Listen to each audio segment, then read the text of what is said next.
No vídeo de hoje eu vou mostrar para vocês os melhores trades que tivemos aqui no mercado internacional. Vamos começar então aqui em Nasdaq. Nós tínhamos uma região compradora dessa FIB do fundo até o topo e uma região vendedora desse topo até esse fundo. Então vamos achar essas regiões nos 5 minutos. Retração de venda desse topo até esse fundo. A gente já consegue identificar que ele segurou no 61,8%. Aqui nós temos um fundo aqui e esse outro fundo aqui. Quando rompido, nesse pullback nós temos liquidez, o que é conhecido também como uma troca de polaridade. Um fundo que vira um topo. Então aqui em Nasdaq, ele toca nessa região, deixa um pivô de baixa, stop aqui na máxima. Como vocês podem ver, mandei aqui às 8h16 e o primeiro trade foi às 8h56. Agora vamos observar a questão do alvo. Marcamos do topo ao fundo e aqui a gente identifica esse ponto de liquidez. Então temos FIBO de 50 em azul, FIBO de 61,8% da retração dessa alta em verde e região de liquidez aqui em roxo. Se a gente for pensar que a gente vai sair nessa liquidez dos 50%, ele pagou 4,84 vezes o nosso risco, ou seja, quase 5 vezes. Se você arrisca 100, quase pagou 500. E saindo no 61,8%, 6,64 vezes. E olha o que eu mandei aqui para os meus alunos às 9h16. A FIBO atualizado e a região de liquidez aqui nesse 50%. Ó, antes do mercado chegar lá, quando o mercado estava aqui. E ele foi lá, pegou a liquidez, bateu no 61,8% e com apenas um pequeno trade a gente bate a nossa meta às 9h22. Enquanto isso na B3 não tinha nada para fazer. Então vamos supor aqui, você vai usar um stop de R$50. Eu vou pegar uma realidade para quem está operando o índice. Stop de R$50. R$50 hoje são basicamente $9. Então você vai clicar em vender aqui, stop loss na máxima, passou um pouco aqui de R$50, você clica aqui, abaixa um pouco, pronto, aproximadamente R$50. Vamos supor que a gente tenha carregado até esse 61,8% e ele pagou $50.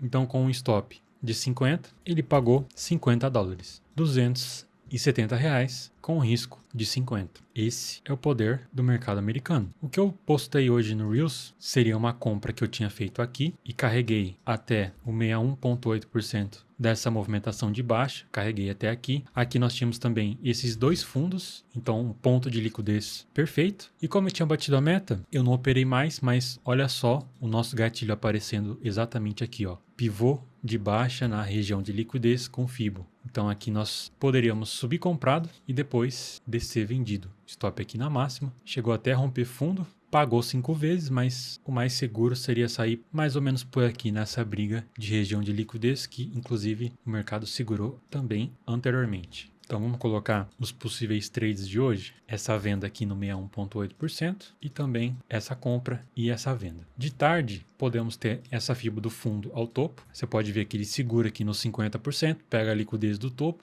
e continua a andar, mas aqui a gente consegue ver, a gente tem até uma amplitude legal e frequência, mas você pode ver que também que ele tende a andar um pouco menos. E esses trades são apenas com um ativo. Agora vamos para o S&P 500. Então aqui foram as regiões que eu mandei hoje, olha só, retração do topo até esse fundo e aqui também nós temos, ó, um topo, um fundo e um fundo, região de liquidez. O mercado esticou até lá, deixou até um pivô até nos 5 minutos. Antes, né, vale lembrar que eu mandei essa região aqui às 8h22 e aqui ele faz um pivô de baixa após a captura de liquidez. O nosso stop ele vai ficar logo acima e antes da abertura do mercado, antes das ações americanas abrir, ele tende a não ser tão direcional, mas ainda assim ele anda bastante. Paga o seu alvo aqui no 61,8%, anda até mais, e aqui ele paga 2,73 vezes o risco. Depois, chegando assim, dessa maneira, a gente desconsidera, você pode ver uma força muito vendedora e frequência alta, então a gente não pensa em comprar nesse fundo, espera o mercado se estabilizar. E depois não teve mais nada. No ouro nós temos a FIBO desse fundo até esse topo e desse topo até esse fundo. Então seria do topo até esse fundo, o mercado ele segurou nessa região de compra, podemos conferir aqui, e eu marquei a partir desse ponto de liquidez aqui abaixo. Tá vendo aqui? Então eu marquei a partir do fundinho. Essa foi a nossa região de compra do ouro. E do topo até esse fundo, eu sempre vou marcar próximo das 8 horas. Então nós tínhamos esse fundo das 8 e esse topo aqui das 2 da manhã. Região vendedora que eu mandei e marquei para os meus alunos, como vocês podem conferir aqui. E essa região de liquidez aqui acima, topo com liquidez, importante para a gente poder ficar atento também na hora de vender. Então isso a gente marca nos 5 minutos e vem para 1 minuto operar. Tudo isso aqui não tinha acontecido ainda. Mandei os estudos às 8h21, mais ou menos, quando o mercado estava aqui. Então ele pega a liquidez desse topinho, faz essa movimentação de baixo e retrai até o 61,8%, pegando a liquidez. Aqui duas coisas para ficar atento. Seria possível você tomar um loss aqui, se você colocasse o stop logo aqui acima. Você vê que ele pega a liquidez desse topo e cai. Se você colocou um stop um pouco acima, você não teria tomado esse stop.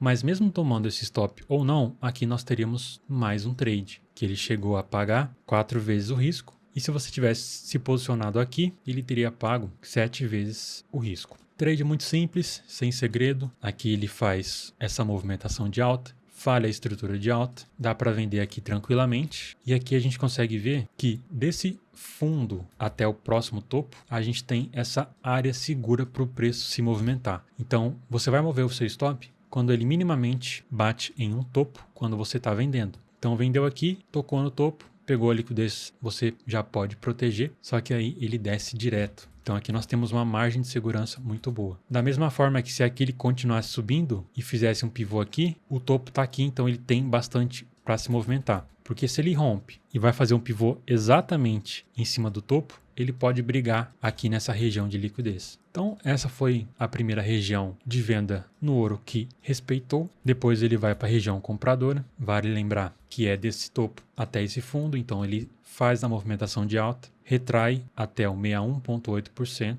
só que tinha liquidez desse fundo e desse fundo. Por isso que eu marquei. Ele só faz esse movimento de captura de liquidez e já volta. Seria difícil pegar aqui, mas daria até para arriscar depois de um candle desse comprador ou no rompimento desse último candle vendedor. Mas eu não vou considerar aqui por ser um pouco mais difícil de pegar, mesmo sendo possível. Depois ele pega a liquidez desse topo que eu havia marcado aqui na análise para mercado, pivô de baixa exatamente aqui e ele vai até o fundo, dando para a gente proteger a cada topinho que o mercado vai deixando. Aqui ele falha a estrutura de baixa e já inicia mais um trade de compra. É possível também pegar essa liquidez e fazer essa movimentação de alta. Então, como seria essa falha de estrutura nessa movimentação aparentemente confusa? Nós vamos ligar os topos e os fundos. Até então, nenhum topo é rompido. Aqui ele quase rompe. Depois ele deixa um topinho e aí sim ele rompe e inicia o processo corretivo. Só de você esperar a falha de estrutura após captura de liquidez, você já tem um baita de um operacional para você usar. E aqui ele segura novamente na região de venda, mas dessa vez sem pegar uma liquidez importante. Então ele segura nessas extremidades que eu mandei antes para os meus alunos. No Dow Jones foi excelente também. Mandei aqui às 8h29. Vamos marcar então desse fundo até esse topo nos 5 minutos. Dow Jones para mim foi o melhor ativo do dia. Ele estava aqui na máxima e eu mandei essa retração desse fundo até esse topo. Quando a retração Fibonacci ela é marcada de um fundo que acabou de romper um outro fundo, essa Fibo ganha muito mais força. Então vamos pegar esse desenho aqui e explicar para vocês. Não sei se todo mundo vai entender, mas vamos lá. Se o mercado está fazendo essa movimentação de alta e você marca uma Fibo que ele perde a estrutura de alta, quando ele volta, ele já volta como se fosse uma pequena retração para poder continuar essa força que acabou de romper esse fundo. Então, se você está medindo uma movimentação de baixa e ela não chega a romper esse fundo importante, quando ele estiver subindo aqui, ele tem mais chance de retrair e continuar, seja daqui ou daqui, enfim, não importa, ele vai continuar. Só que quando essa Fibo desse fundo é marcada após romper um fundo importante, aqui no macro ele demonstra uma falha de estrutura para poder cair. Eu sei que é um pouco complexo de explicar, inclusive o pessoal do SMC dá um monte de nome para isso, mas espero que eu tenha conseguido explicar um pouco. Então aqui eu vi essa movimentação, eu vi essa venda e eu marquei essa Fibo para o pessoal vender. Então eu marquei aqui uma região de venda e o mercado segurou aqui mesmo. Vamos supor que você perdeu toda essa queda, não conseguiu fazer a venda, não tem problema. Depois o mercado deu mais uma oportunidade, não foi fácil, mas ele deu. Do topo aqui das 3 da manhã até o fundo das 9h30 que o mercado estava fazendo. Ele pega a liquidez desse topo, segura no 50% e na abertura do mercado americano ele começa essa movimentação de baixa. Eu consegui vender, foi arriscado, eu coloquei um stop um pouco maior e eu desci vendido mais ou menos até aqui e eu usei esse stop para operar Nasdaq em um dado econômico. E aí o mercado me tirou, já mostro para vocês. Mas então ele segura no 50%, nós temos uma boa amplitude desse fundo até esse topo, segura na liquidez desses fundos, e aqui temos mais um trade. Risco pequeno, alvo gigante. Bem fácil de segurar, anda reto, e agora à tarde, do fundo até o topo, ele crava exatamente no 61,8%, faz um pivôzinho de baixa, olha só, queda, retrai, rompe, e vai até essa retração Fibonacci de 61,8% por enquanto. Esses estudos que eu estou mandando para os meus alunos, é possível vocês receberem eles de graça. Aqui no meu canal do Discord, que está abaixo na descrição, você vai clicar aqui nesse canal Vantage e tem todo um tutorial explicando exatamente o que você precisa fazer. Se você quiser ir pausando o vídeo e lendo, completando os requisitos, eu mando para você o meu curso completo com essas regiões vitalícias. Então deixa um like, comentário, espero que tenha gostado, valeu, falou e até mais.